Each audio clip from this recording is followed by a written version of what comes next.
All right. So, as Kathy has introduced, we are primarily a community organization with objectives of what the community should be doing, whether it's the city or, our residents in interest of sustainability and greenhouse gas reduction and preserving our environment. But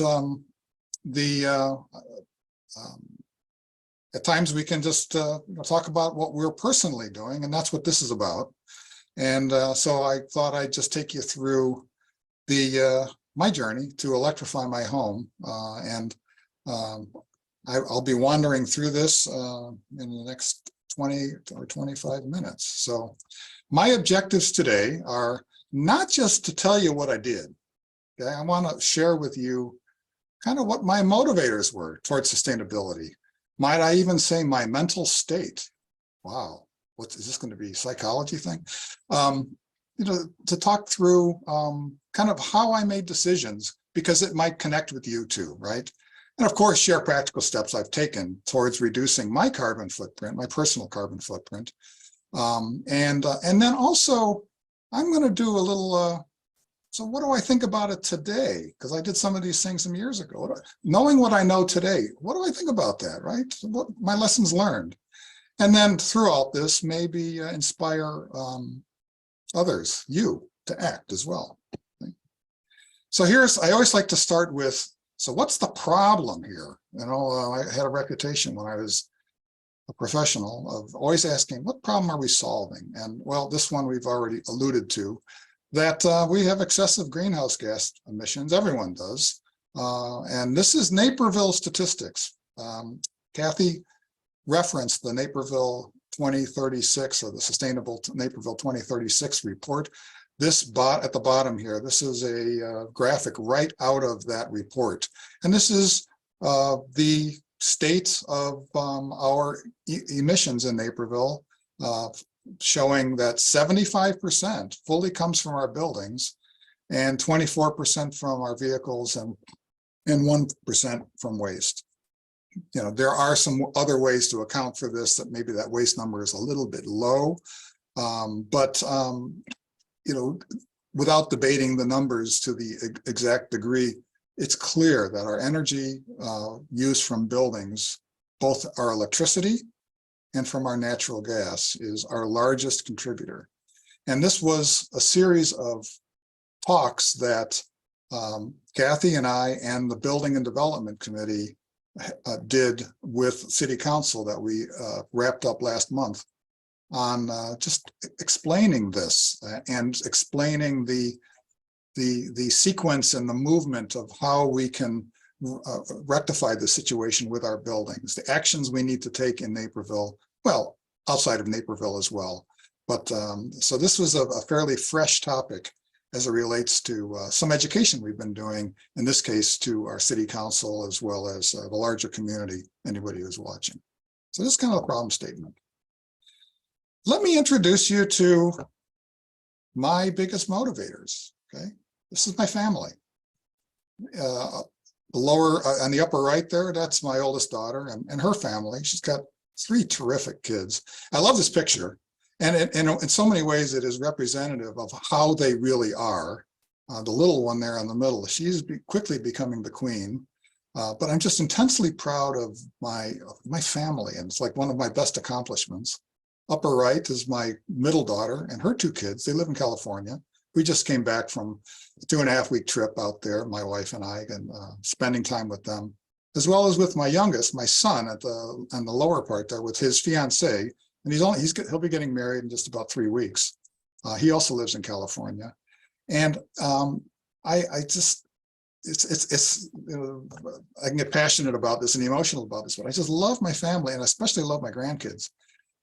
And I think about the future, and I want them to have a great future. I want them to have a great world to live in, that they don't have to worry about things that we're already seeing, as it relates to climate change. And so, and then I think, well, it isn't just about my family, but there's families all over the place. There's kids all over the place. This is just my little focus on my world, but there are so many people impacted that need for action and a climate action is just so immense. So these are my biggest motivators. So I share that with you because I think of them and their world all the time, and it keeps me going, right? But so just a little bit more about me, and then I'll get into it. I promise. The cap that you see on the right there, if you can't see in the center of it, that's like a level from a carpenter's level. I was given this cap by people I worked with because I was kind of had a reputation of just being level-headed. Okay, never really don't get too excited about things. See things for what they are. Calm generally. So, I've never really been an activist, and I'm cautious, and I'm definitely fiscally conservative, right? Sometimes I say cheap, and my wife doesn't like that, so I'll say fiscally conservative. When it comes to change, I'm generally a follower. Technology is probably the best example. I'm not really out front with stuff, but I'm a follower. But I was raised with a strong appreciation for nature and the environment. We took family vacations always to the west, to the mountains. My dad never would take us east because there's population and people, and we want to get out into nature. And we always went camping and that sort of thing. And so I really grew up with a strong appreciation for the world we live in. But I also a do-it-yourselfer, and you'll see some of that as we unfold into this as well. And I'm an optimist by nature, okay? But I just can't deny anymore this chronic condition that we have in climate change. It just creates my chronic condition, and that's what I call climate anxiety. It's a kind of extreme climate anxiety at times. What can I do? What actions can we take to make this better? And so here's my story, right? Starting with, this is my house. And I call it a typical Naperville house. I would say almost every house in Naperville is 2 stories, 4 bedrooms. Mine is 2,700 square feet. Some are a little smaller, some are a little bit bigger. It was built in 1976. It was built to the standards of 1976, including energy efficiency, as well as all the systems within it. And I purchased it in 1995. And I purchased it with these, and I kind of detail some of the attributes that are important in this storyline that we're going into today, which is, yes, a gas furnace, a gas stove, a gas water heater, gas dryer, and a gas-fired fireplace, okay? Of course, there's more attributes than that in energy, in our energy world, but this kind of gives you a sense as to the early state. And I'm going to say that, boy, if I said 99% of Naperville homes are like this, I probably would be pretty close, okay? I don't have statistics, but this is so typical, okay, of any home, even built up to today within Naperville. Even we can expand beyond Naperville and the Chicago suburbs, et cetera. So, but that's my house, okay?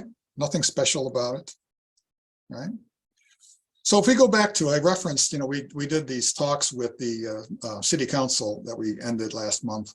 And, one of the themes that we brought to them is the first thing you do before you go into making changes, in this case to electrify, okay, is invest in energy first, efficiency first, and then electrify later. So you start with, making things better, using, what do they say, the best or the most green unit of energy. I'm going to really mess this up. Is the one that you never use. It's so conserve, invest in that energy efficiency. And then, really putting a spotlight on the importance of reducing and eliminating natural gas and moving towards building electrification. Now, there's an assumption here, okay? I am not going to be talking about Naperville's electric supply. We get enough of that in this discussion, but we all know that it's coal and it's very carbon intensive. That the assumption that, with this method of moving is that over time, our electric supply also gets greener. Today, it is not terribly green. In fact, it's very carbon intensive within Naperville being a coal energy supply. But there's an assumption that, that is happening in parallel with individuals and, owning entities, homeowners, et cetera, making changes to electrify so that we can ultimately converge into a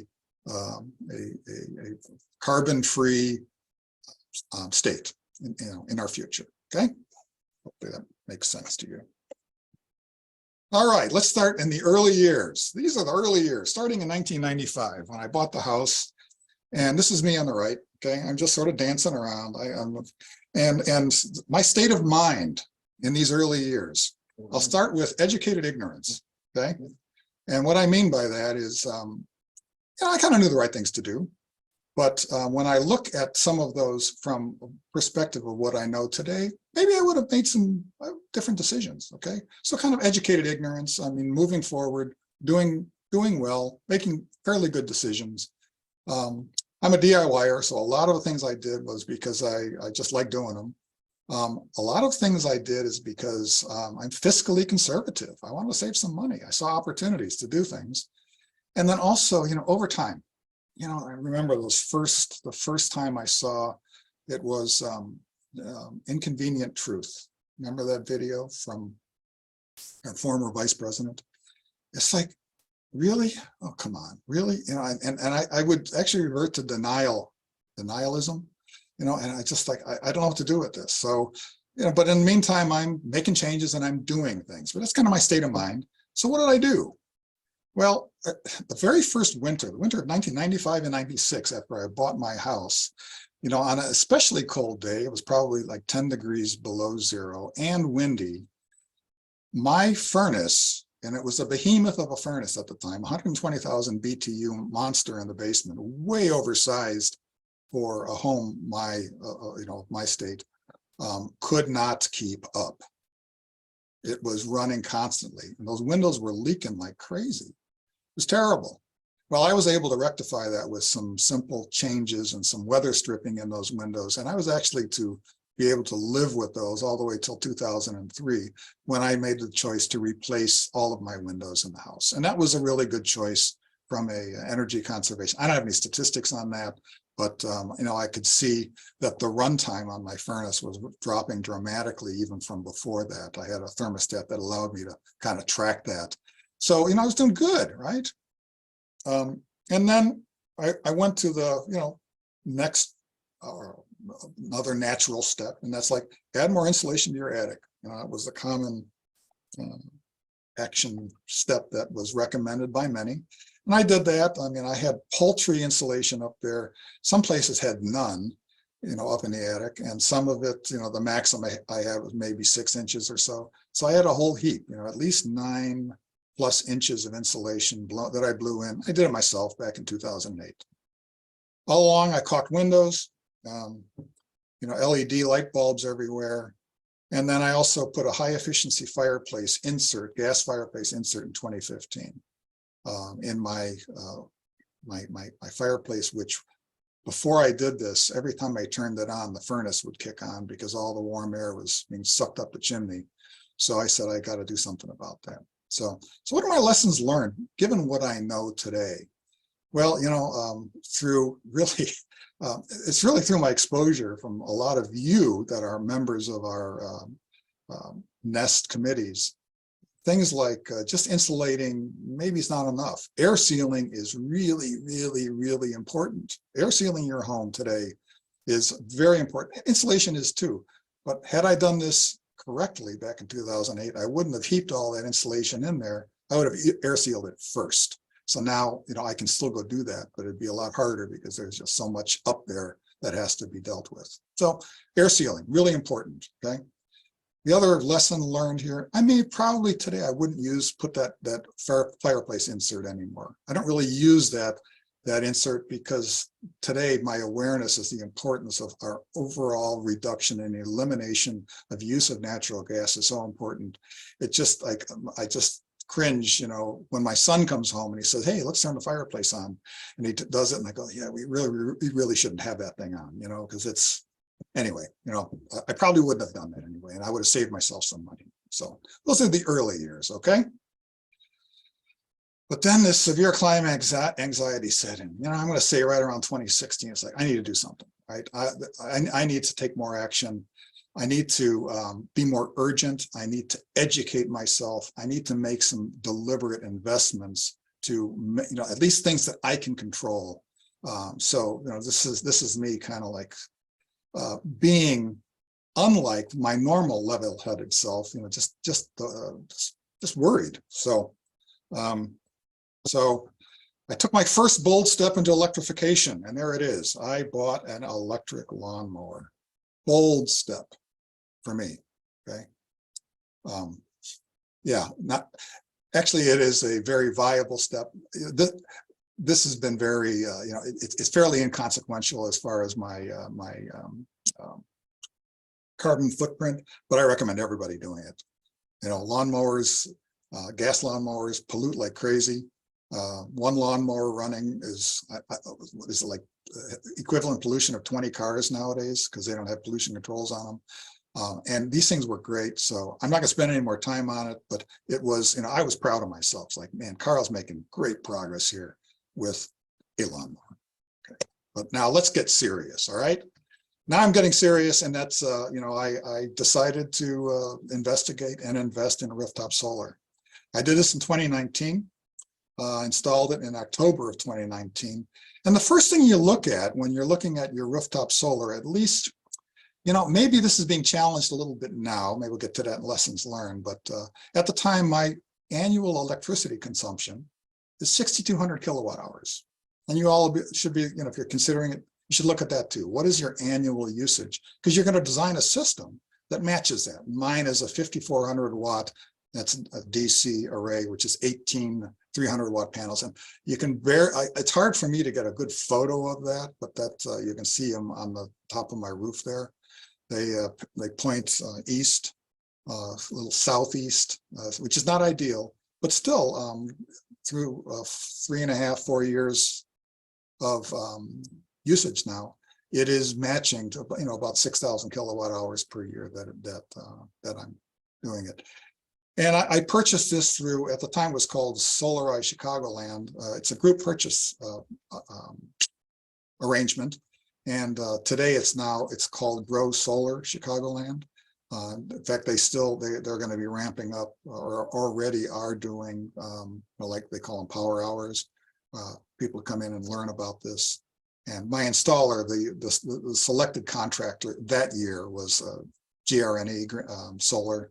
And it's so my lessons learned is, do it. A good discipline, if you are ever, having your roof replaced, the shingles, that is the ideal time. I did mine maybe about 6 years after I had replaced my roof. The ideal time is to do it right when you have new shingles, because the life of a roof is 25-ish years. And the life of a solar array is about 25-ish years as well. Okay, so that coincides. If you ever need to replace your roof, that's makes it a lot easier. So I figured I'd share with you my financials. Okay, that's me on the right, and that's Ingrid as well, because she likes to save a buck too. Okay. The installed cost for my system, which was about $2.50 a watt. It's $13,000, it's almost $14,000. And then you see the credits that I got. And these credits are in place again today, or remain. Federal tax credit, and Illinois energy credits as well. They're called SRECs, and Naperville rebate. At the time, I was actually I was the second person in Naperville to get a Naperville rebate. But those today are up to $3,000, between $1,000 and $3,000. So my net cost was $3,100. Okay. And I did, as part of this presentation, I added up how much my production has been to date. And that's 20,000 kilowatt hours over the last, well, in October, it'll be 4 years, which is $2,200 worth of electricity. So my projected payback is 4.5 years, which is darn good. Okay. And given the projected life of the system of 25 years, I will get overall about $14,000 in free power. And that's using the rates of electricity in Naperville today, which is 11 cents per kilowatt hour. Okay. I bought this at a sweet spot. The prices were today, you see on the top, the installed cost was $250 a watt. It's higher than that today with the issues of supply chain that have happened over the last few years. It's a bit higher than that, but the rebates in Naperville are higher.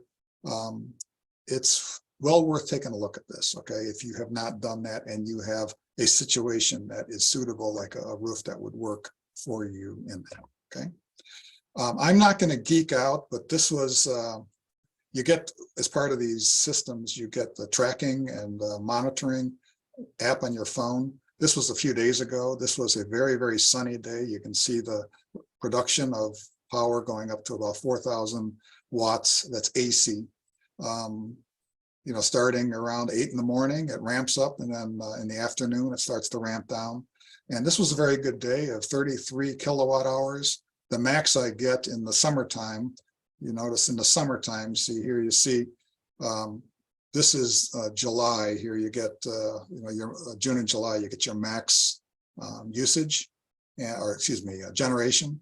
And, I'll get maybe close to 40 kilowatt hours in a day on a sunny day in the summertime. So, all right, I'm going to run out of time here. So next step, I need a new car. This was October 2020. I needed a car. I said, I'm going to go electric, right? This is not going to be about driving an electric car, because that is a presentation all its own. And we have experts who have done some of that here within Nest.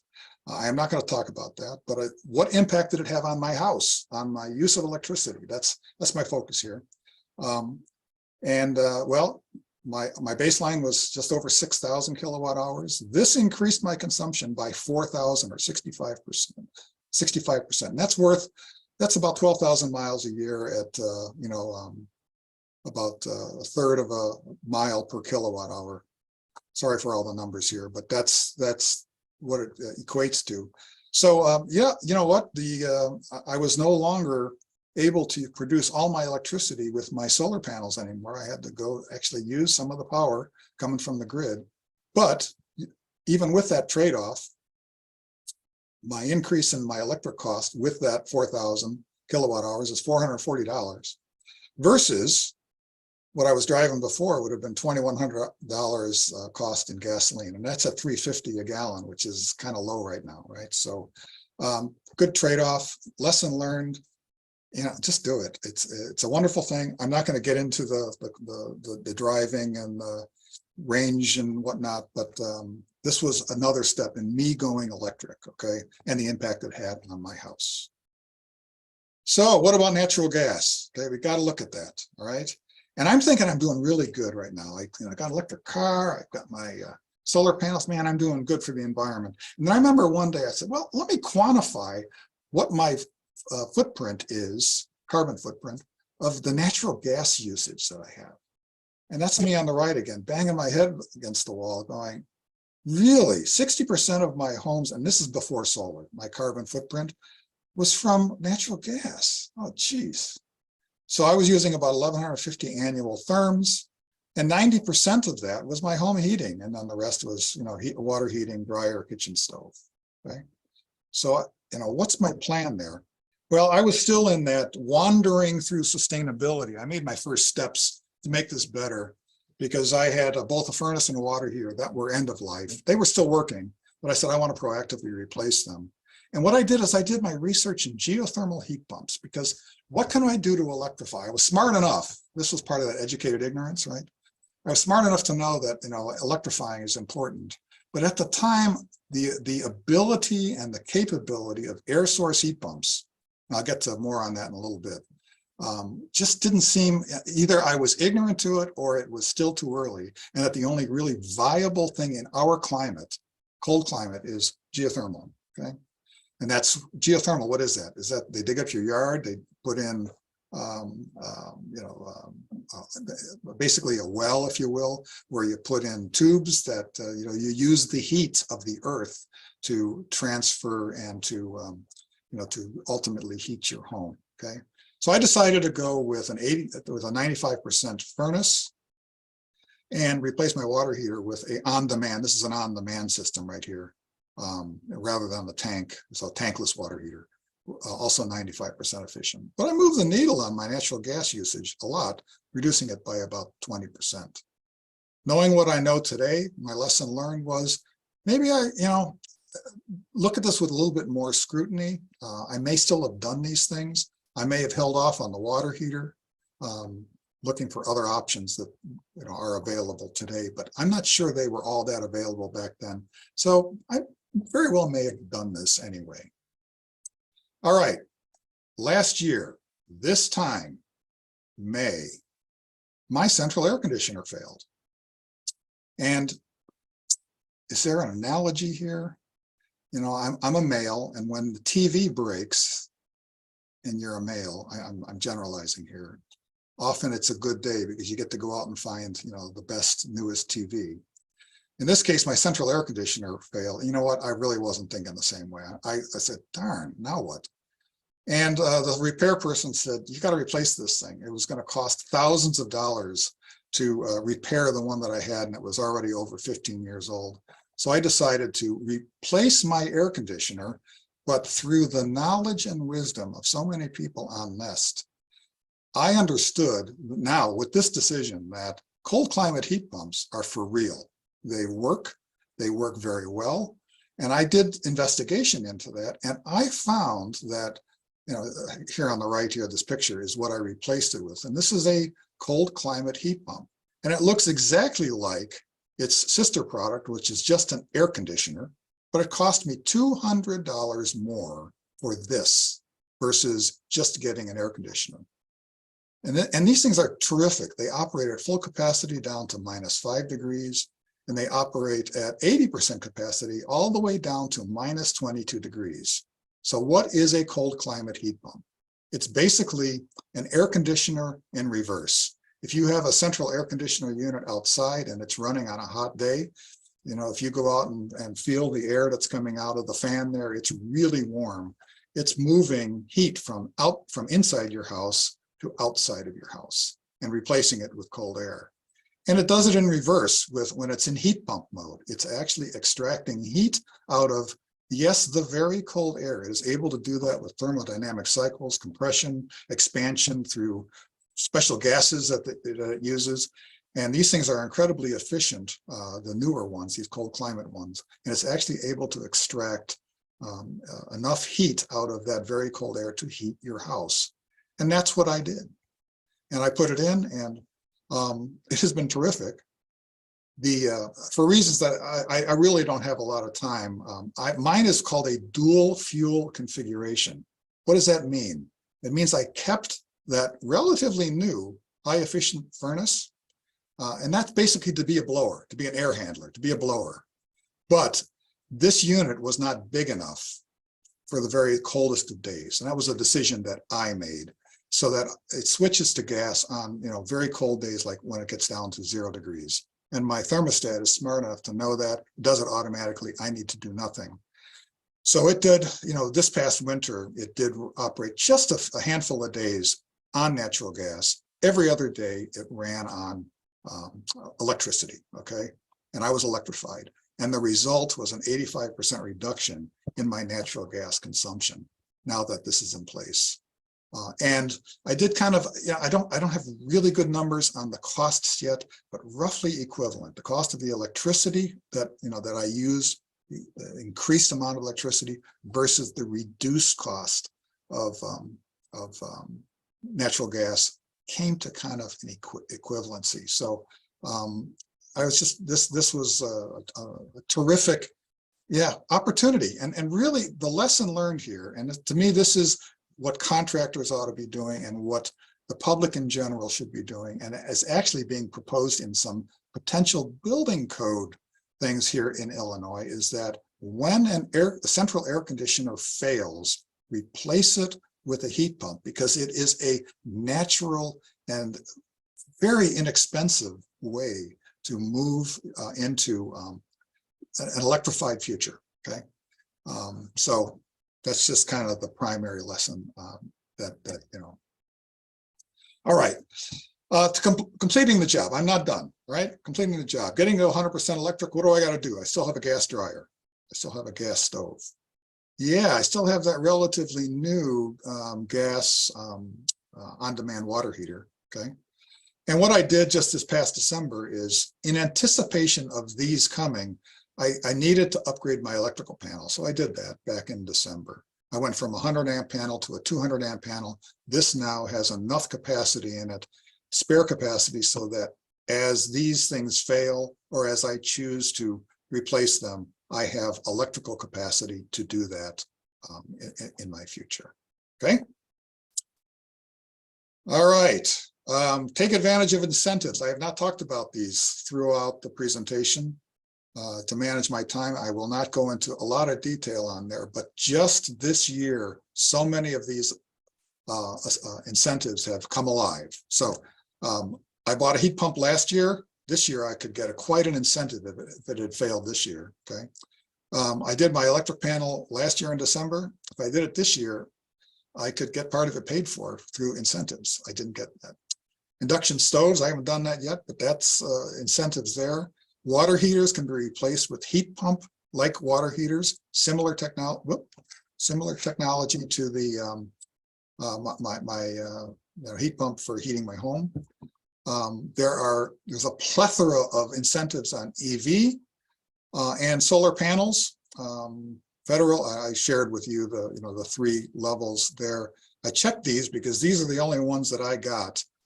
And what I found myself, is that I said earlier on that I'm kind of a technology follower. Maybe I've turned into, because of my climate anxiety, maybe more of a earlier adopter. I'm not going to say early adopter, but earlier adopter.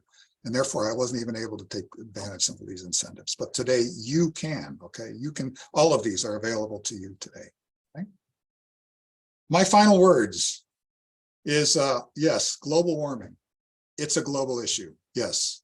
And every nation, every state, every province, every county, every city must do their part to reduce our emissions. Okay. But we as individuals have to take action too. We're part of that fabric of those who need to take action. So start your journey. I know many of you already have. And lastly, my grandchildren will thank you.